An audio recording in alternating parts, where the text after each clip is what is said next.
On today's Faith versus Culture, we talk about marriage, the value of family, and the hope the church can offer in today's world. All of that's coming up. To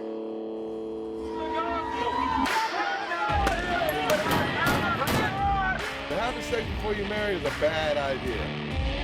Don't tell me there's no such thing as gun violence. That just depends on your definition of when life begins. There are problems of sin and habit that cannot be solved outside the person of our Lord Jesus Christ.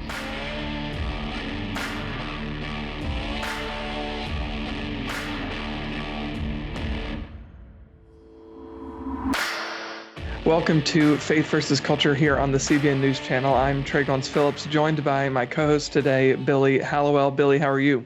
I'm doing well. How are you? I'm good, and I'm excited to have our guest today, J.P. Gance, the president of Communio. J.P., for people who might not be familiar with you and your work, and of course what happens over at Communio, before we get too much into our conversation on today's episode, give us a little background of what Communio is and what you do there. Yeah, well, we're a ministry that serves the local church. Our purpose is to equip the local church to share the gospel through the renewal of healthy relationships, marriage, and the family. That's the big felt need of our present moment. Marriage is in crisis right now, and 85% of all churches are spending no dollars in this area of marriage ministry, and we think there's a huge opportunity for the local church to take action. Yeah, you raised a couple of things there that we're going to get into all of this, but why do you think churches are not actively engaged in this? I mean, that's a pretty big number of churches not devoting funds to help marriage. Yeah, when we work with churches, we've identified 7, we call it enemies of metanoia, these barriers to taking new action in this critical need area, right? The marriage crisis is a new crisis. Okay, we have to recognize that. There's a reason you may not have had marriage ministry in the 19th century, although certainly would be needed then as well. Today there are 31% less people getting married than in the year 2000, 65% less people getting married than in the year 1970. So the challenges to marriage are certainly new.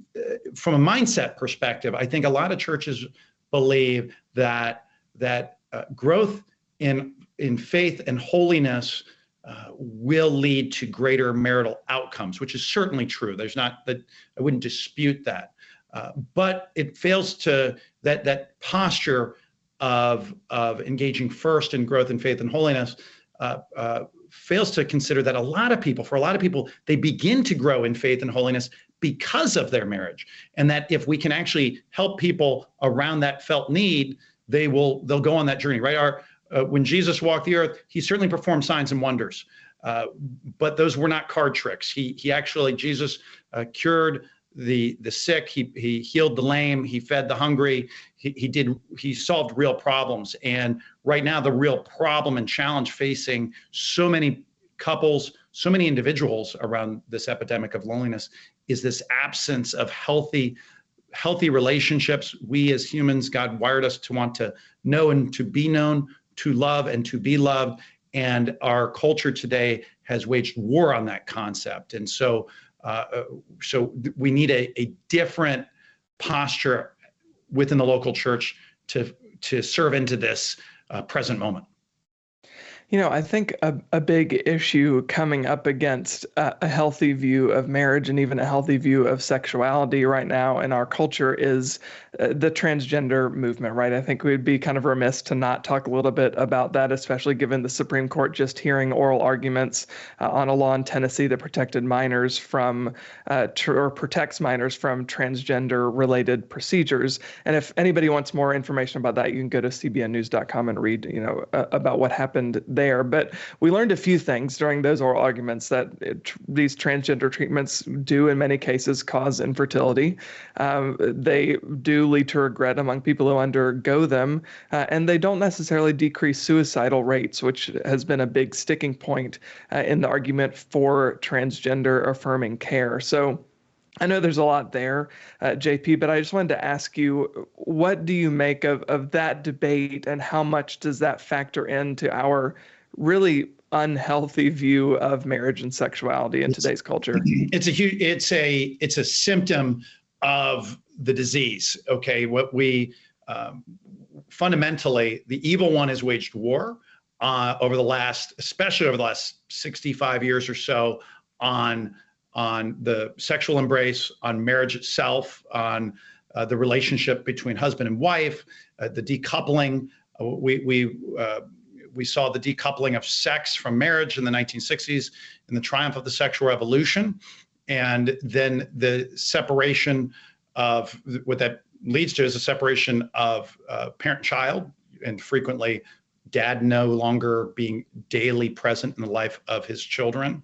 Okay. And what we're seeing with certainly this issue in the trans issues, you're seeing this just next logical step of the sexual revolution play out, right? And these ideas are certainly a lot older than the last 60 years. I mean, many of these ideas you can make the good case are grounded in the ideas around the French Revolution, which was not just a political revolution, but a social, cultural, and sexual revolution. A lot of those ideas were limited in time and scope because there just wasn't the technology that we've developed over the last century to really make those ideas of those Paris salons take to life on so many American college campuses and in so many of our communities.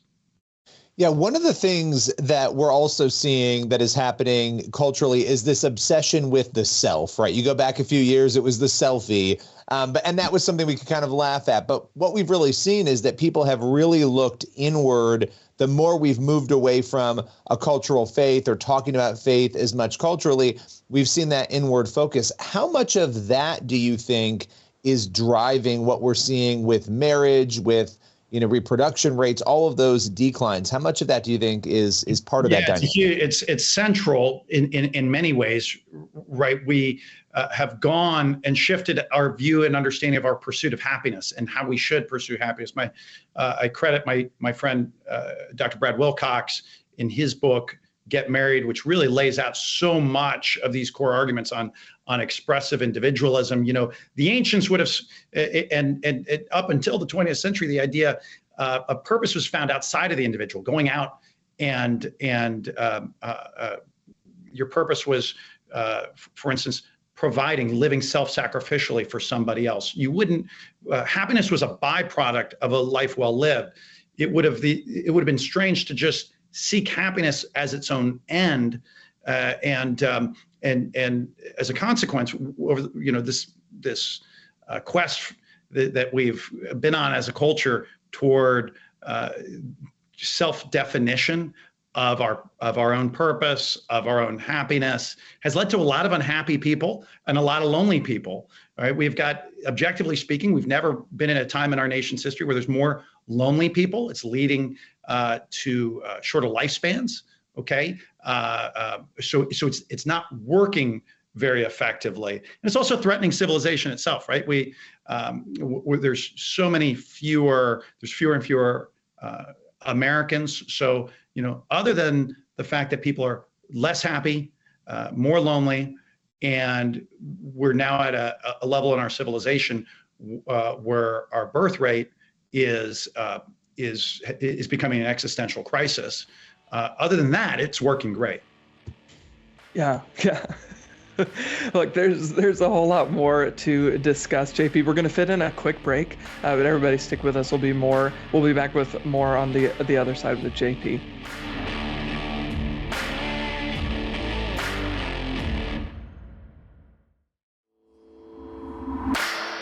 Welcome back to Faith versus Culture here on the CBN News Channel. We're joined by JP Gance from Communio. JP, one of the big questions that comes to mind whenever we're having the conversation about marriage is how to engage in it from a compassionate, vantage point, and understand that there are people in different phases of life coming at it in different areas. Because I think often the conversation can turn to, I'm shaming this young person for not being married yet, right? And there are people, Christians, who fall into two different camps. People who think, I'm never going to get married just because I can't find the right partner. I mean, I'm 32 and just getting married, and that's like in Christian years, it seems like I'm 50 years old sometimes because Christians are supposed to be married so young. That's the conversation we often have. And then there are others who feel completely content as a single person in the ministry work that they're doing, whatever it is they're doing.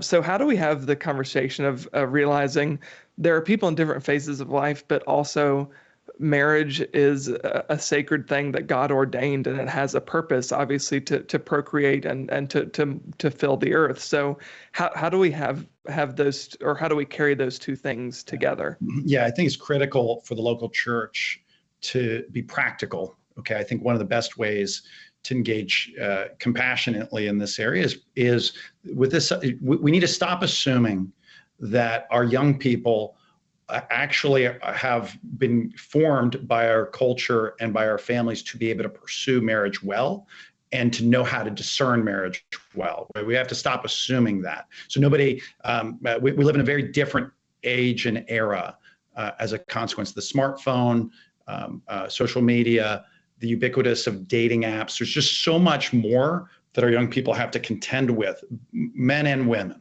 Okay, and so I coach a high school homeschool football team. Okay, a bunch of evangelical families, and it's really a great joy. And I lead devotionals with the team and get very practical with the boys about talking to them. They're in high school, right? They range in age from 14 to 18, and I'm able to share with them in a practical way what leads to most frequently to happiness. Okay, on average, the happiest people in our country are married people with kids. Okay, our young people need to know some of the data around it, but then on a practical basis, what does it look like to date and discern a relationship well, right? I co-wrote a book with my friend Dr. John Van App, Endgame, the Church's Strategic Move to Save Faith and Family in America, and in there we have his five dimensions of human attachment. Okay, how dating, how we bond, and those five dimensions are: if you imagine a soundboard, know, trust, commit. No trust, rely, commit, touch. Okay, they're just different sound levels if you think about it. In our society, we want to move to touch immediately, right to the top. You move that knob all the way to the top, and then we ask the question: why do you feel betrayed, or why do you feel like the way that you do when you move so quickly to sexual touch, right? So we actually should progress naturally through an engagement where we get to know the person. We don't trust them more than we know them. We don't rely on them more than we trust them. We don't commit to them. This is a big challenge for a lot of Christian couples, is they almost pretend to be married way too soon. They're committed at a point much sooner than they should be, right? And you never move to sexual touch before before marriage, right? Those points. And so there's ways that the local church can both teach it in a practical way, the skills to discern, are you a better version of yourself or a worse version of yourself when you're dating that person? Okay. And I tell, so one, it's certainly being practical. It's also encouraging our young people to be intentional about our relationships. We're not telling you need to get married at 22 or 23, although it's a perfectly healthy and normal age to get married. The key is don't dismiss the idea of a committed relationship. Right? There's a lot of people who get this idea in their mind: I'm too young to get married at 24. That is not historically true. Okay, that's not been true in human history. It hasn't been true in our recent history. Okay, anywhere between the age of 24 and 26 is a super normal time historically for folks to get married. So it's the posture of helping folks know that they should prioritize in their life, be intentional, right? It means you got to meet somebody else who's a fit, right? And then on a practical basis, I think I share it with people. We all have lists. People come up with a list of the things that are the non-negotiables that you need to have. It's important to know what you're looking for. But frequently, I think I share with the boys, share with others. I had my own list, and I thought exactly what I was looking for in my future spouse. And then I met my wife, and she didn't have most of those things that I thought were important. And thank God for it. She was strong in areas that I was weak, and she made me more than who I was, right? And so both men and women today, we take a very consumer approach to dating, where we've got this long list. We swipe to the right, we look for somebody else, we treat the other person as a consumable good rather than an end in of themselves. I think this is a great opportunity. This time, this moment is a great opportunity for the local church to speak life into a dead part of our culture, to provide real practical know-how grounded in the unchanging truths of the gospel that will lead our young people to making decisions that are going to increase the likelihood of their own happiness. Okay, and of course, just as you said, Trey, we're not looking. It's encouragement and not judgment. It's giving people the tools and the know-how. I've never had somebody criticize our remarks for being judgmental. It's empowering to know the how to do this and get the encouragement to be able to do this. You know, when you look at some of what you mentioned before, the church, the fact that so many churches are not currently doing this work, you're encouraging them to do that, and what you just said, and you look at the stats of where we are with marriage in this country right now, how confident are you that the tide can be turned around? You know, talk a little bit about that hope. Yeah. So first off, 66%, 2/3 of Gen Z say that they're excited about the idea of getting married. Okay. We've got a lot of raw material to still work with. The United States is, while church attendance is on the decline, has the highest levels of faith practice of any developed country, really, and in certainly large and developed country. And so the church is still incredibly relevant to so many people's lives, right? And God's hardwired us for this, right? We're not trying to get people to do something that goes against our nature, right? We badly want to love and to be loved, right? We don't know how to do it, and our culture is constantly feeding us this idea that actually career and acquiring all this stuff and all these experiences and all these things is what's really important, what will lead to happiness. And that's actually not true on average. These things are good things. Career is a good thing. Advanced degrees are good things, okay? But they're lesser things, right? These are lesser things than what God has planned for us. Yeah, absolutely. Well, JP, for people who want more information about you and your writing and the work that you do at Communio, where can they go to read those articles and to get involved in some of the ministry opportunities that you have? Yeah, anybody can go to communio.org, communio.org. We've got a free study. I would encourage anybody to download communio.org/study. It goes into a lot of the data, some of the stuff that I've shared here, a lot more that I would encourage you to read it. Read it if you're in a small group or at your church. Read it. There's some 10 takeaways on how to make this stuff relevant and active for the local church. I mean, ultimately, I have great hope that right now we've got this. People are excited about young people are excited about the idea of marriage. There's a lot of loneliness. There's a lot of hurt in our world, and we actually have the answers. We've got the answer key that we can provide to our young people. So that gives me great hope. And the church is just not yet engaged in this area. 85% aren't spending in this area. And if the church became as effective and engaged in this area as they've been spending and engaged with in youth ministry, you'd see a major transformation.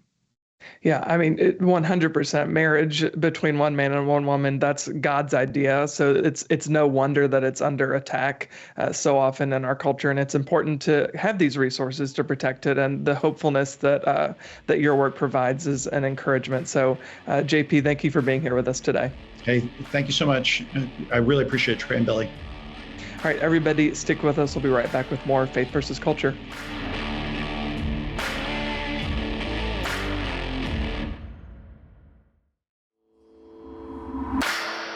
Welcome back to Faith versus Culture here on the CBN News Channel. I'm joined by Billy Hallowell. Billy, I think one of the things that is really encouraging is if you look at a lot of the data, the fertility rate among the general population is decreasing, but the fertility rate among married couples is about the same as it was in the early to mid 90s. So married couples are still excited about having families and growing their families. That's exciting and I think encouraging. So more than having kids, I think the argument needs to shift to, or the case needs to shift to, explaining why marriage is so important and why it's the backbone of our culture. And I think, like I said during our conversation with JP, marriage is God's idea. It is the backbone of society and of culture. And I think that is why it's so often under attack.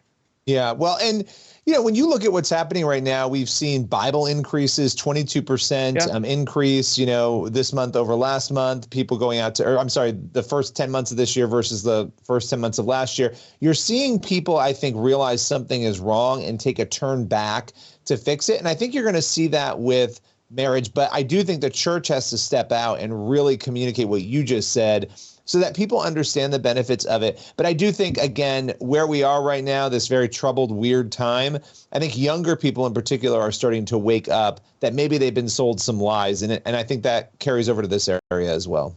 Yeah, for sure. I think there are a lot of encouraging signs that we're seeing throughout our society, like what you just referenced, and even a new Lifeway research survey, and we have a story about it up on FaithWire and CBN, showing that while less than half of Americans are planning to attend church services at any time during the Christmas holiday season, the encouraging thing in that research is that they did say that many of them who don't go to church would go. More than 50% said we would go if someone would invite us. So again, there are a lot of encouraging signs in our society today, even though we're facing a lot of difficult issues. So it was a good conversation. Everybody stick with us. We'll be right back to wrap up this episode of Faith versus Culture.